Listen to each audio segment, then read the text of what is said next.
Good morning. This is the fourth module on sampling theorem.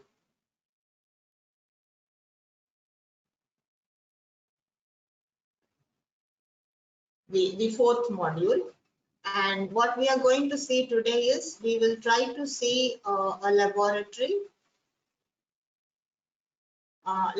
experiment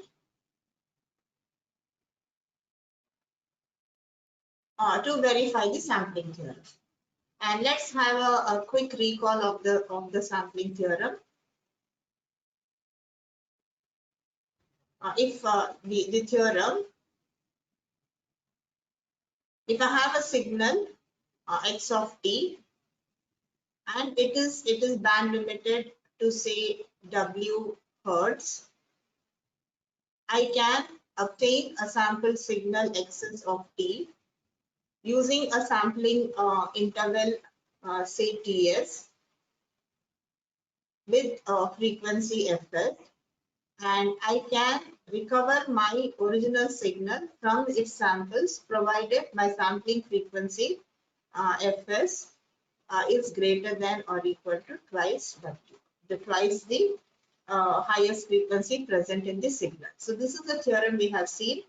In the first module, we saw the recovery sampling using ideal sampling. In the second module, we saw what is the effect of using pulses instead of an impulse train in sampling. In the third module, we saw the sampling, how to compute the sampling frequency for band pass signals. So today, the fourth module on sampling theorem, we shall try to verify the sampling theorem by conducting a simple experiment, so that we get convinced that of course by theory we have proved that sampling theorem works. Now let us try to do a practical implementation. So what we have is an analog signal x of t, an analog signal x of t. This I need to pass it through an anti-alias filter for band limiting it. So I pass it through an anti-alias filter, and then I'm going to get my sample signal by multiplying it by a pulse train or an impulse train. In both cases, we can recover. That is what we have seen in the earlier modules. And say I have a pulse train, pulses of finite duration, say delta t, and these pulses are of time period, say Ts, of time period Ts. And then when I multiply, I'm going to get the sample signal at the output. From the sample signal, we can get back the original signal if I pass it through a low pass filter. This is what we had seen. This happens at the transmitter, sorry, at the receiver. I just have to pass my received signal x of t through a low pass filter, and then I get back my estimated signal x of t. And what is the specifications of this low pass filter? It should have a cutoff frequency omega c that is greater than W, and it is less than omega s minus W. So this is what we had seen, and now let us try to implement it by a simple experiment. So this is what happens at the transmitter, and this is what happens at the receiver. So instead of sending the complete signal, we are just going to send the samples, and from the samples we need to get back the original signal. So let's today we shall see the how to verify. So let's try to perform the task of sampling. To perform the task of sampling, in our lab sessions, we normally use the IC LF398, which is a 2-channel analog switch. However, today we shall try to implement the same by using a transistor. So what we shall take is, we shall take a transistor, and let us say we use 3 resistors. We are going to use the transistor as a switch. And so now at the base of the transistor, we have some resistors, say all of 1K.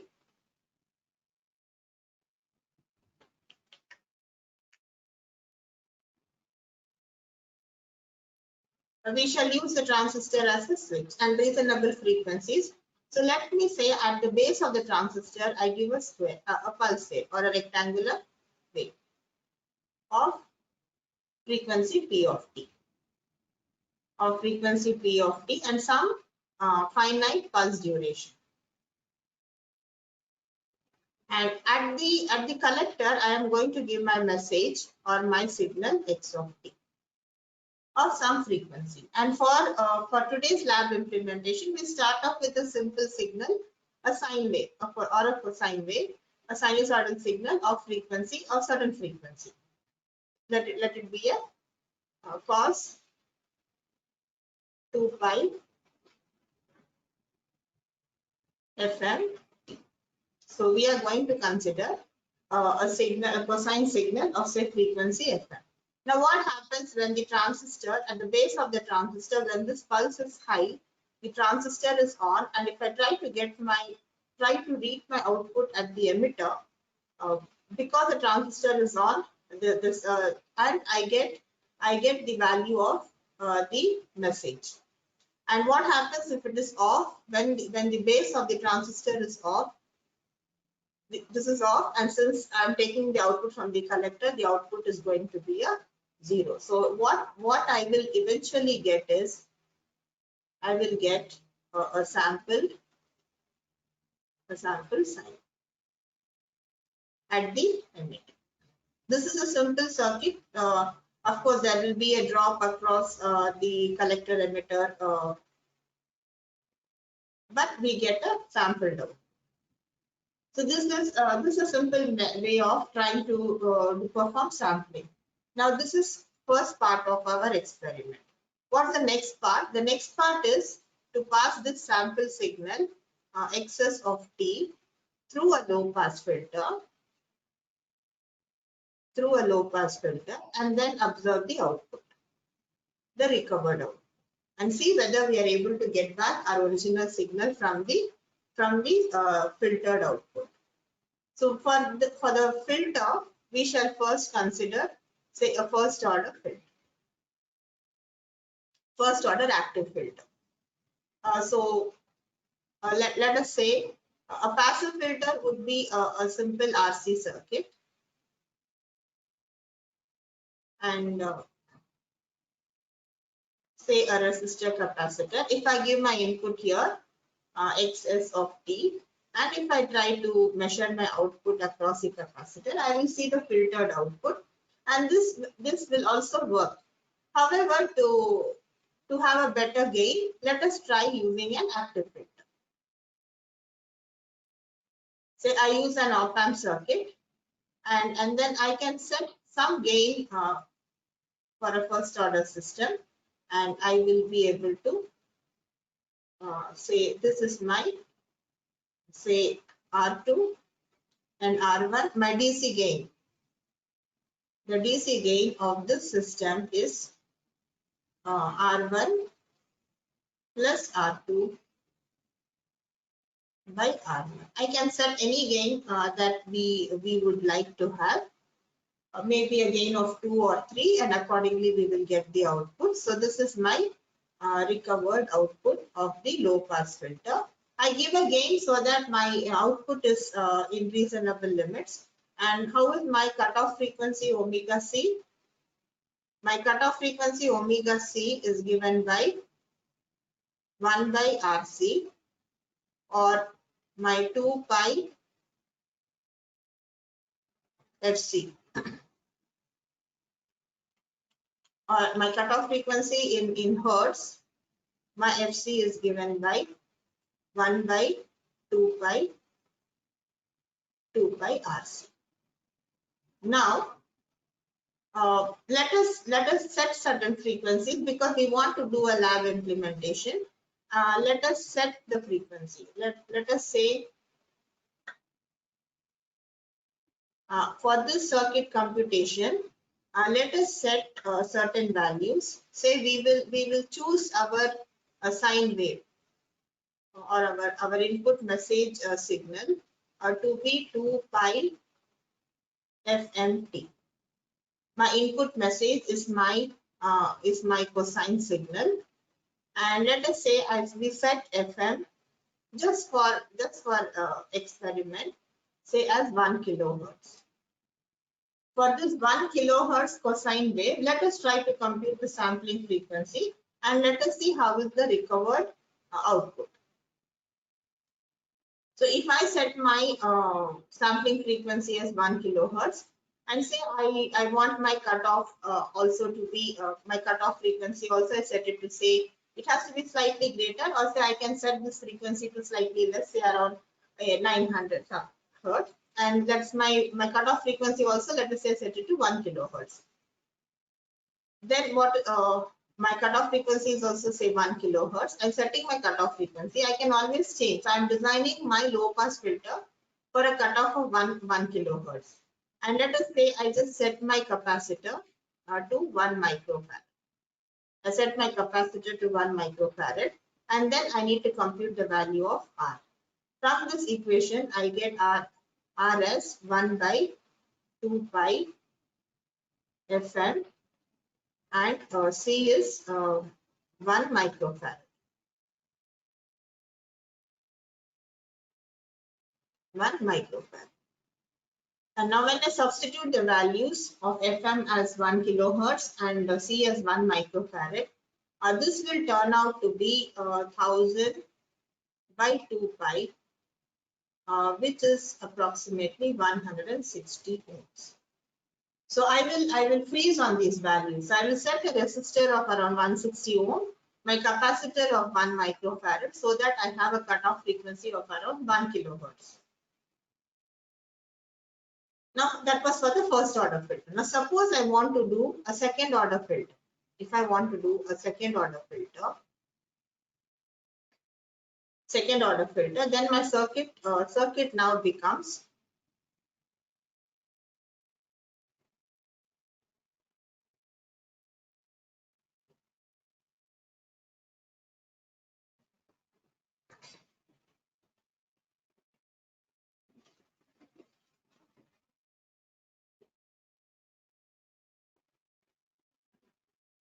the value of R and C will be the same that we have already computed.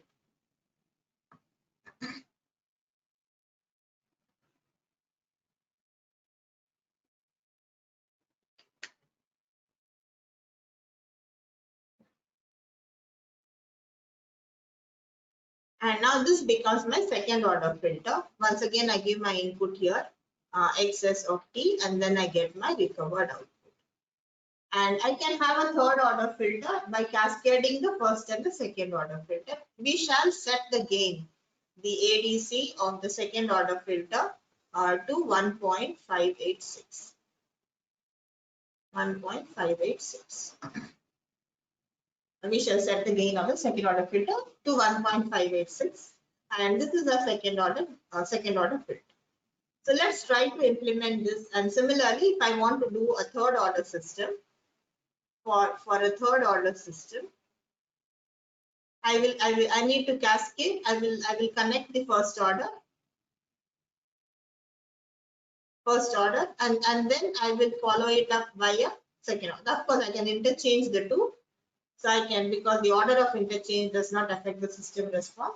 So I can interchange the second and the first order, and I will still get the and similarly I can cascade two second order systems to get the fourth order filter. So this is our now to we can implement this because this is an operational amplifier and resistors, capacitors. These are simple components available in all electronics labs. Now, for understanding purpose, let us try to use some circuit simulation software. We normally use the Multisim.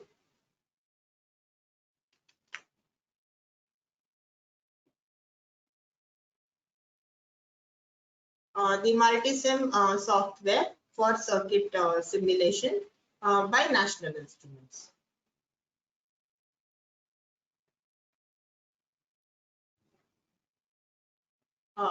However, now today for this session, we shall use the Multisim Live.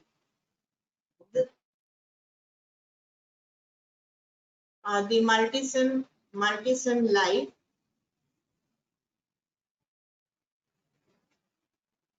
which has limited features, but we can still, it's open to anyone, and we can create an account and start using the software. That is why we shall try to run today's simulation on the Multisim Live platform. So we shall first perform sampling, and this we shall follow it up with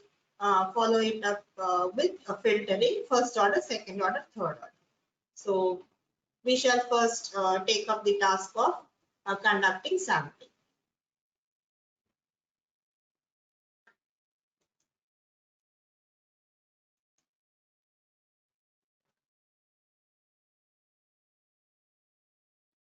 And this is just one of the methods of doing it, and it is possible to come out with any other method of implementation. And as I mentioned, we normally use the LF398 IC to perform sampling. However, now we shall try to do it using the Multisim tool and using a transistor.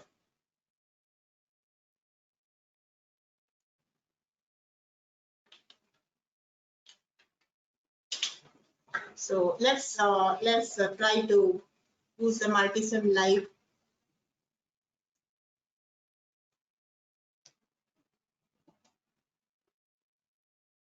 So I've created an account, and let's start implementing the circuit.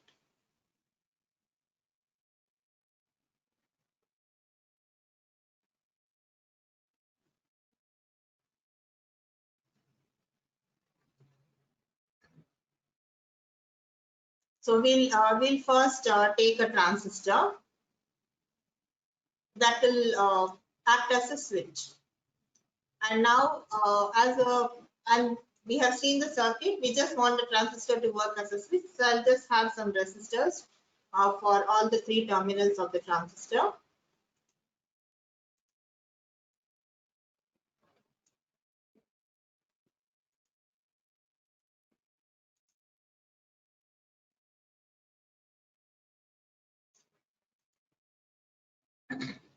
So when I take my cursor to one of the ends, it becomes a wire spool, and I can just connect the circuit to make the connection. So I move it, it becomes a wire, and I make the connection. Similarly, I make a connection. So I have done the three connections, connected the three resistors to the three terminals of the transistor, and at the base we wanted to give a DC source. Let us look at it. Now here I have a clock source which gives me positive. So I have a positive source, but it gives me voltages from 0 to 5. So I will put a small DC source in between so that my square wave goes from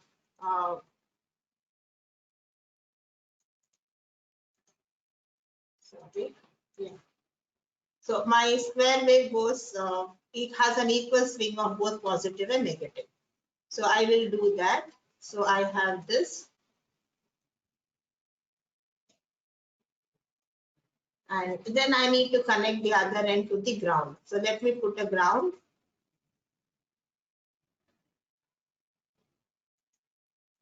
And I connect the other end of my DC source to the ground. And I also need to connect the other end of my resistor to the ground.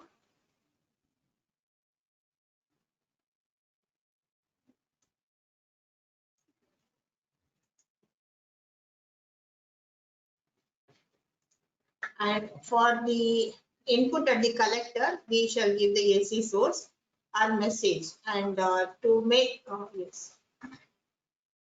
Before that, let me set the frequency. Let me start off with the frequency of my square wave frequency. I will set it, I'll set the magnitude to say around 10 volts because I'm adding it with this. And let me put my square wave frequency as say 45 kilohertz. I'm putting it around 45 kilohertz. And now let me give my sine voltage, because my message signal, this is my message signal of 1 kilohertz. Let me make the connection to this is going to be my message.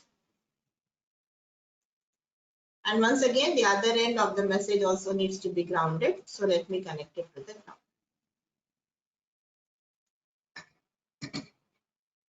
So I'm done. My source, my message source, I make it, it is at 1 kilohertz. Let me set it to a magnitude of say 5 volts. Let me also give a, or say some 3 or 4 volts, say 4 volts. And let me give a small DC offset to my message, say 4 volts. DC offset. So now let us try to run the circuit and let us see how our outputs are at various locations. So let us observe the input and let us also observe the output. Let us first check those two and then we will try to see the output. Let us see the message input and also let us, I can just drive on, I can put a voltage probe and let me try to see. Let me run the simulation and see the output.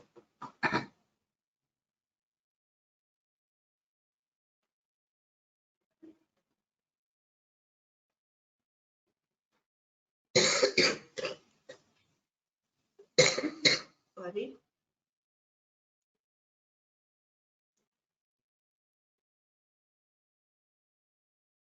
Yes, I'm getting an output. So if I see my square wave, how is it going? It is going from -5 to +5, and my sinusoidal signal. Okay, let me see one by one. Let me remove this. Let me watch only the square wave. So let me remove the sinusoidal signal. Let me see the square wave, and let us look at it.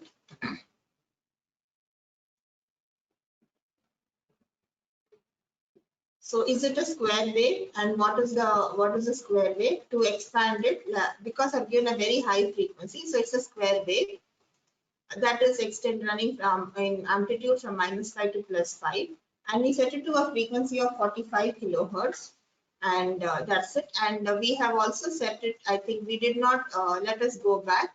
And we set a duty cycle. We did not change the duty cycle. So normally we do not want a square wave. So we want square waves with a narrow pulse width.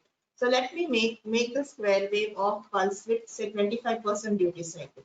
So once I make it 25% duty cycle, and let us now look at my square wave.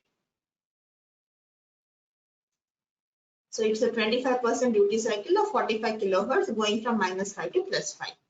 Now let me look at my sinusoidal signal. So let me put a voltage probe to observe the sine. And let me run the simulation and let's look at the output. So my sine wave was of a very smaller amplitude, a smaller frequency, 1 kilohertz.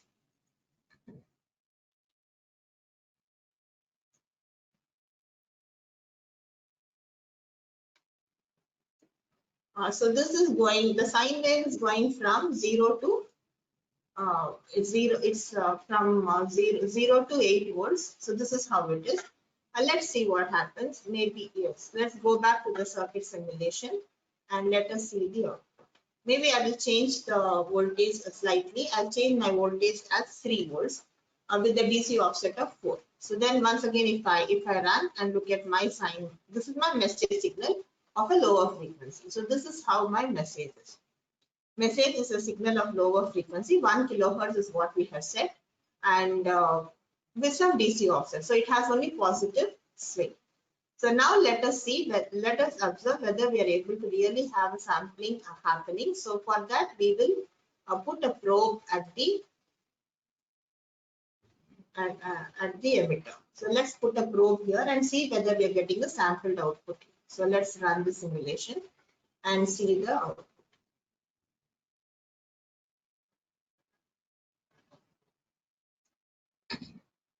So we see there are two waves, and one is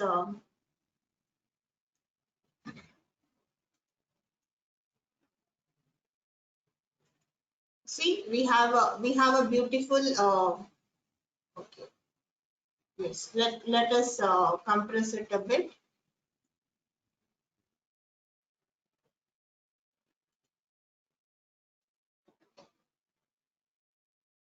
See, we have a very this was our original sine wave. This is a sampled sine wave, and let's expand and see whether we are really see the envelope of the square wave is now taking a magnitude equal to the amplitude of the sine wave. But of course, there's yes, and it's short duration pulses, because let's expand it further, and then we will be able to see that because we have set the pulse of duty cycle only 25%. So I have set a very high frequency. I mean, I can see better if I reduce the frequency. Maybe I'll reduce the frequency. Instead of 45 kilohertz, let me make it as say 10 kilohertz. I set my frequency to 10 kilohertz, and then let us see the output. Let us see the output.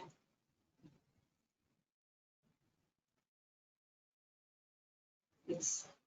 So this is our message, and this is sampled output. So we have succeeded in performing sampling, and we have set the sampling frequency to around 10 times the message frequency and 25% duty cycle.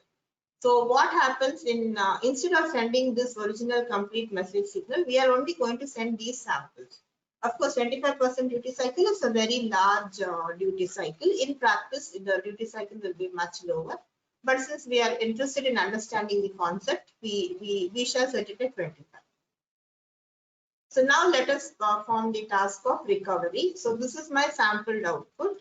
So I will pass my sampled output through a filter, a low pass filter.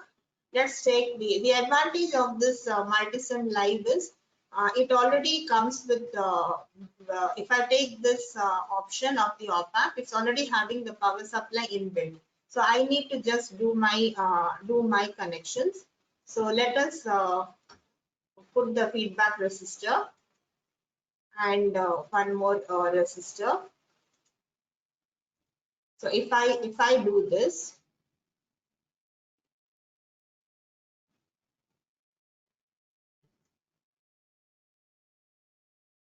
this was my circuit from the output.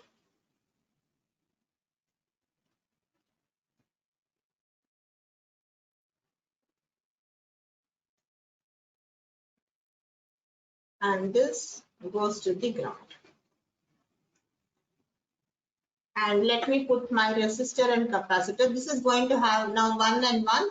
So my gain is going to be 1K plus 1K divided by 1. So this is going to give me a gain of 2. And let us put a resistor. My resistor and capacitor to act as a filter. So I will, we saw the design for a 1 kilohertz cutoff frequency. We said the capacitor can be of 1 microfarad, and the resistor has to be 160 ohms. So this resistor has to be 160 ohms. So let me make it as 160 ohms. And this is my input to the circuit. So I take it and I give it. This was my sampled output. So I'm giving my sampled output, and I am trying to I will try to measure the output across the op amp. So let's put the probe and let's put the probe. So now let's run it. So what have we done? We have put a first order low pass filter with the gain of 2 and cutoff frequency of 1 kilohertz. Because that's how we have designed. We have designed it for a cutoff frequency of 1 kilohertz. Let us run and check the output.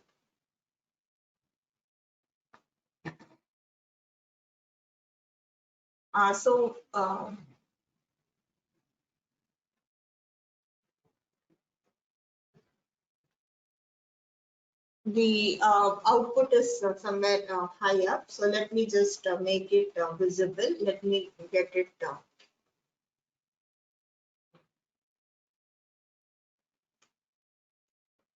So do we recognize this as a sine wave? Definitely no. I mean, there is a sine wave, but it is there's a lot of charging and discharging happening, and it's a very poor reconstruction of from our sampled output. So we are not happy with this output. So let us try going back to our circuit, and let's try to increase our sampling frequency. I have just used the first order filter. So now what we'll do is let's try to increase my sampling frequency. Instead of 10 kilohertz, let me make it as say 30 kilohertz, and let's see if the output is improving. Let me run the simulation and let's check our output. We will definitely agree that the output has improved as compared to the earlier cutoff with 10 kilohertz. I mean sampling of 10 kilohertz. Now I made it to 30 kilohertz and it is better. Let's increase the sampling frequency further and see if there's any improvement in our recovered output. So I will make this as say 60 kilohertz. And let's run and check the output now. It has definitely improved. It has definitely improved, but still there is a small ripples. So we will just go back and see whether we can improve it further by further increasing our frequency of the sampling frequency.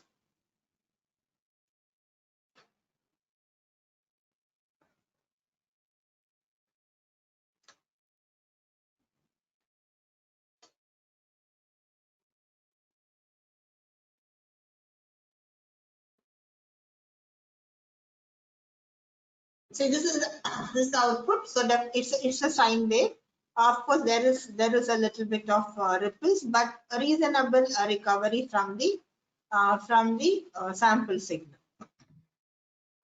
Now what we'll do is, since we are not happy with the recovery, so going back, we have used a message of 1 kilohertz.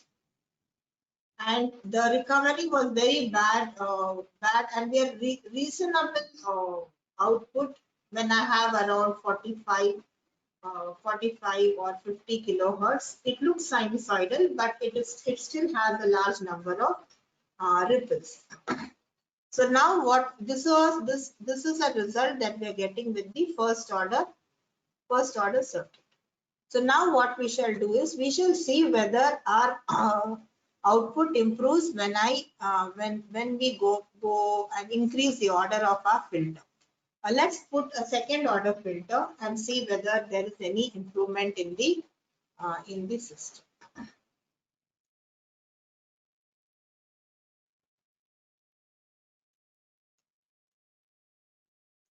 So let's get some more components. Yes, let's put one more op amp. I will connect it here. Let's put this time for the second order system. Let us set the gain to be 1.586. Sorry.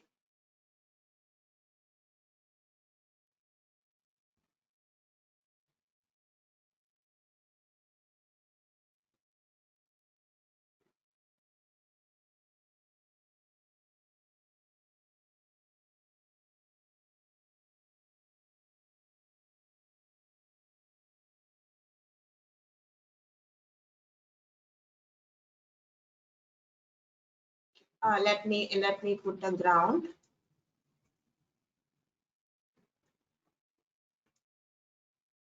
Let me put my resistor and capacitor that are designed for the cutoff of 1 kilohertz. Let me put a capacitor, and we said that value is 1 microfarad. by default it gives me a value of 1 microfarad. So I'll set it at that.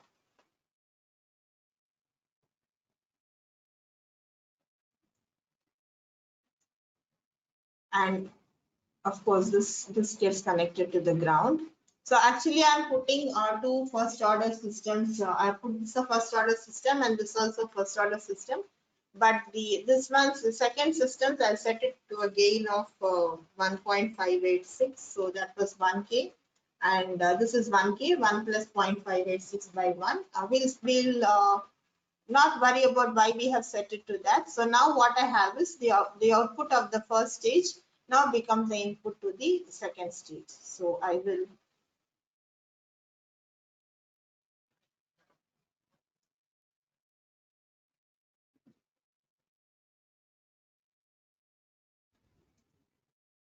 let's check the I should have drawn it one after the other, but I think that should not be a problem. Now let us see what is the output.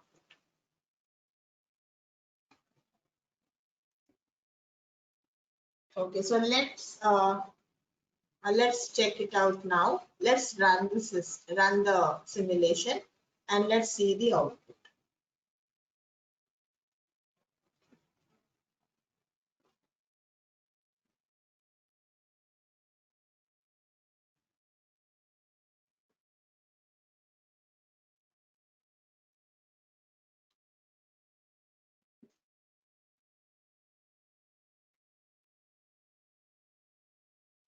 So we have a beautiful sine wave, but of course my sampling frequency was very high. My sampling frequency was very high. I have set my sampling frequency. I think it was too high and we are getting an output. So what's the sampling frequency that we have set to? My input message is at 1 kilohertz and I set it as sampling frequency of 75 kilohertz. Instead of 75, now let me just reduce the frequency. Let me make it as a 50K. And let us see whether we get the how is the recovered output.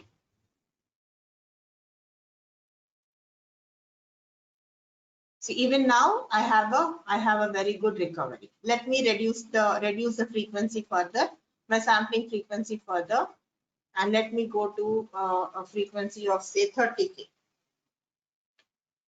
Let us see how the output is at 30K. My sampling frequency is 30 kilohertz. And we still have a very good recovery.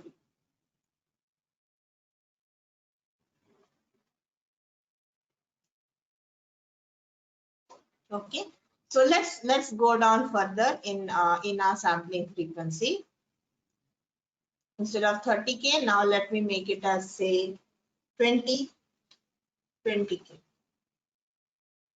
And let's check how is our output. Maybe we are happy, maybe we are not so happy. This is an output we are just seeing by observation. So even at 20 kilohertz, I'm able to get a reasonable recovered output. Let me make it further, say 15K. And let's see whether our output still works. And let us see whether the recovered signal is still sinusoidal. And now you see there is some distortion that is coming in, creeping into our output. See there is small distortion, and so we are not that happy when the with the recovered output when we are setting our sampling frequency to around 15 kilohertz.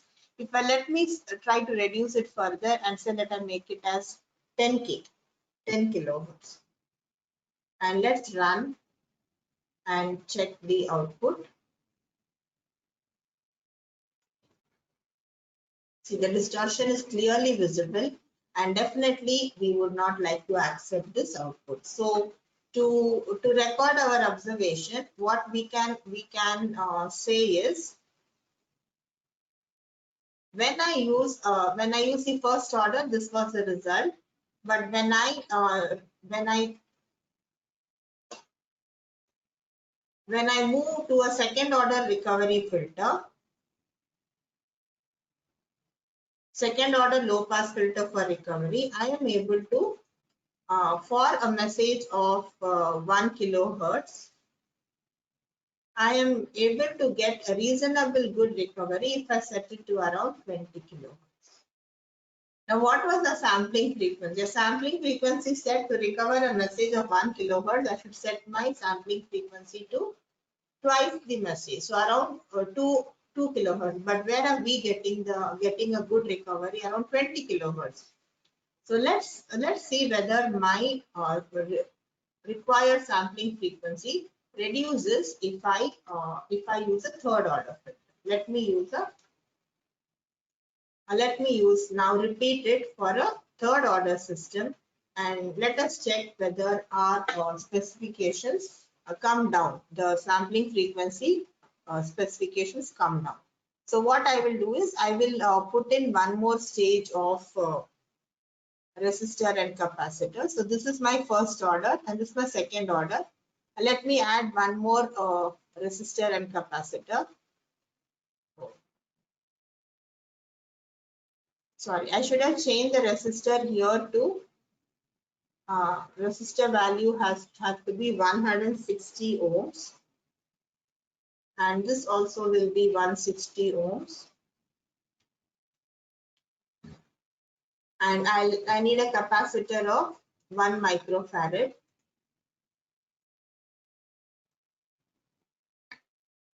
So let's go to a third order system.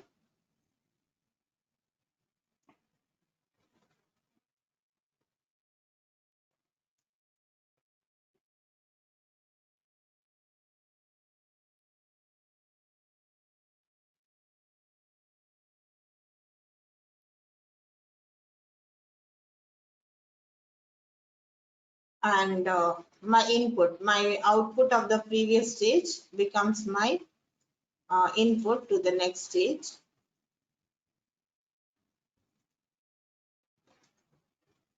And so now let me run the circuit and let's check the output.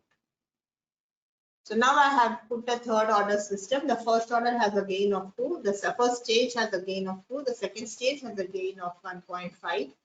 And the resistor and capacitors are chosen for cutoff frequency of 1 kilohertz. And now what's my sampling frequency? I have set it 10 kilohertz.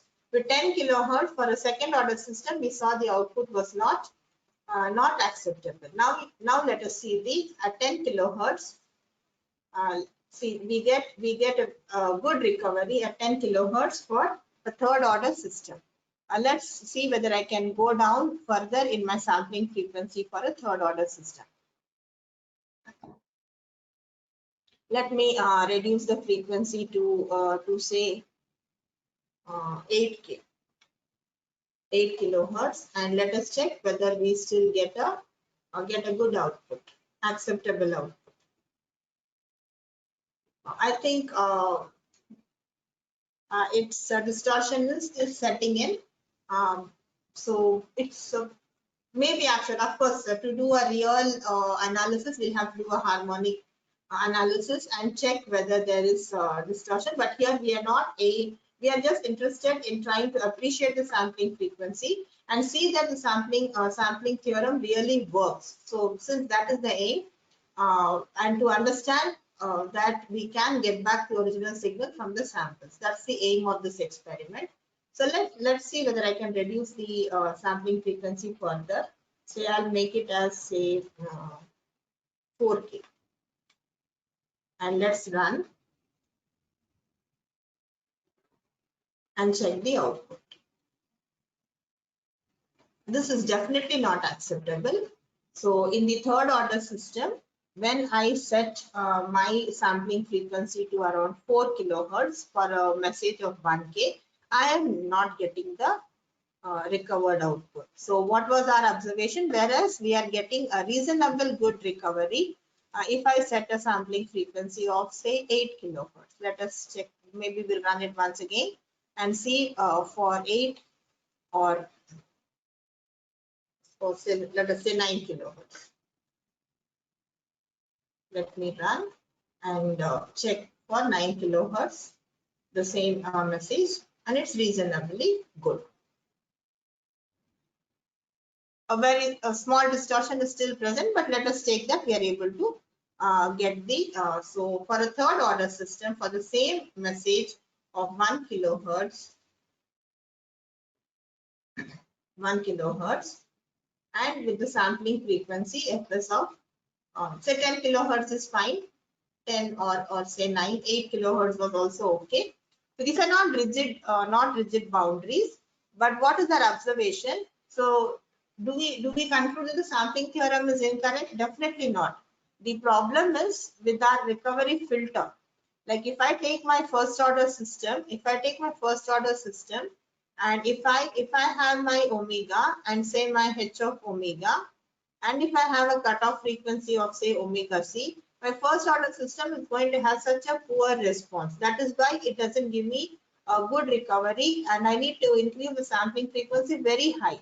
Whereas if I go to a second order system, I have come down to 20 kilohertz. Whereas when I go to third order, so the problem is not with the sampling theorem, but it is because of the incorrect, because of our low pass filter that we are not able to design correctly. So definitely when I increase the order of the filter, you see we are tending towards the sampling frequency as suggested by the sampling theorem. So now we shall take up one more activity. So now what we did is we are concluding that we are able to get a reasonable recovery from a third order system using a sampling frequency of around 10 times the message, that is around 10 kilohertz. So now for a sine wave, now let us take up another task of instead of having my message as my x of t as sine, let us say I take my message as a sawtooth or a sawtooth waveform. So my message is not going to be sinusoidal, but it is going to be a sawtooth. And we shall start off with the sawtooth waveform. And I'm not going to change my cutoff frequency of my filter. My cutoff frequency of my filter, I will still retain it as 1 kilohertz. And I will only try to play around with my message frequency or with my carrier frequency. So now instead of having a sine wave, I am going to have a sawtooth waveform, and let us see what happens. Let us try to put a triangular waveform of the same frequency of say 1 kilohertz and 3 volt, whatever we have taken here. So now what I will do is I am going to change my message. And let us change our, put a triangular voltage source of say 5 volts, say 8 volts, and say 1 millisecond. It is giving the period as 1 millisecond. So that is fine. And so it's a triangular waveform. And of course we could also change the fall time if required. Let's leave it as such.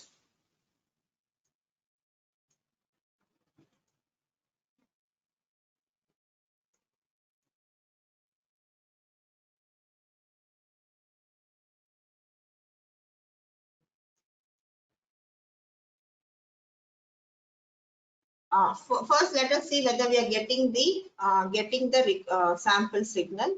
So let us check the sampled output. So let's run, and so now I have given a triangular waveform, and let us see our sampled output. The time period.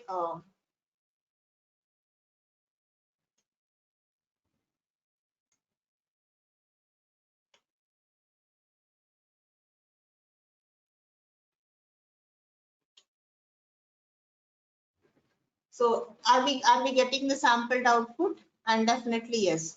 See, I have a triangular wave as the envelope, and it's a sample, and my duty cycle was 25%. So let's go back and let's give this sampled output as my input to the third order filter.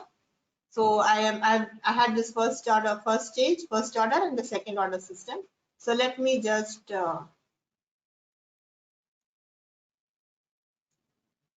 and now let us look at the output, and we get a yes. Let's look at the output when I'm giving a triangular waveform.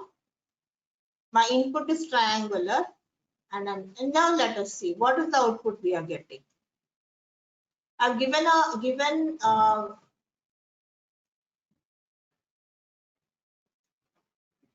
we have given a triangular input, and we have sampled it, and we have passed it through a low pass filter, and we are getting a sine wave. Why is this happening? This is happening because we know that from Fourier series, a sine wave of a triangular wave of fc actually has harmonics of 2fc, 3fc, and so on.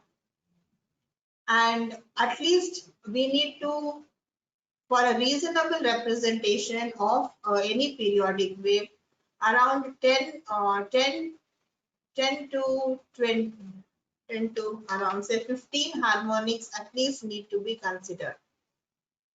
And when I'm setting I'm using a triangular wave of 1 kilohertz, and I'm passing it through, I'm sampling it and I'm passing it through a low pass filter, what is happening is only the fundamental frequency is getting passed. And when I pass the fundamental frequency, what happens? The fundamental frequency is nothing but a sine wave. That is why even though I have sampled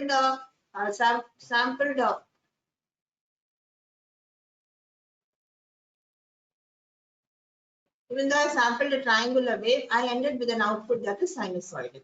So now what we need to do, one option is to change the cutoff frequency of my filter. Another option is to reduce the frequency of my message. Let's try to reduce the frequency of the message and see whether, so 10 times I want my frequency to be 10 times lower.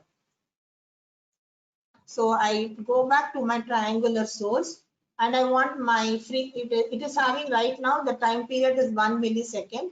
Now I want my time period to be, say, I make it 10 milliseconds. I make it larger in time, so the frequency reduces, or say I make it as 20 milliseconds. So 20 millisecond is my time period. And now let me run and check the output and see whether I can get.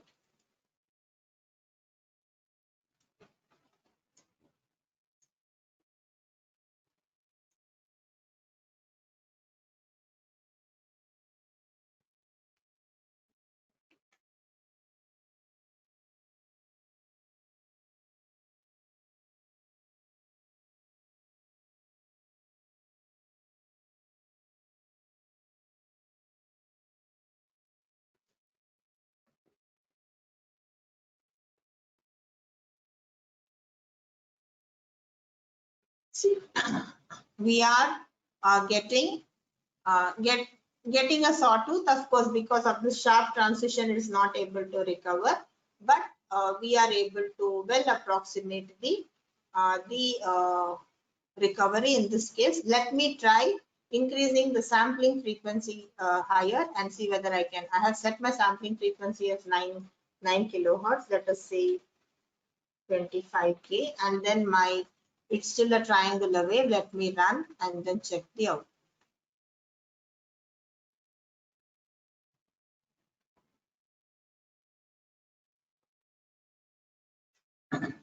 So this experiment shows that periodic signals have lot of harmonics, and all the harmonics need to be passed to have a reasonable recovery of our original message. And so for a triangular wave, so we can conclude that if I want my triangular wave, if I set my frequency of my cutoff frequency of my filter, if I retain it as 1 kilohertz itself, then I need to ensure that my triangular waveform is having a frequency of only around 100 hertz. 100 hertz. Another option is to change the cutoff frequency of the filter. We could also try that, but that can be tried. That's another option, or we change the high sampling frequency. So this is what. So what we conclude by stating that the sampling frequency works perfectly, provided we have a good sharp transition filter. That is why filter design becomes an important component in all signal processing applications. So thank you. We shall now in the next module we'll try to in the next module what we shall do is we shall try to repeat the same, try to implement the sampling theorem, or try to prove the sampling theorem using digital filters. Today we saw using analog filters.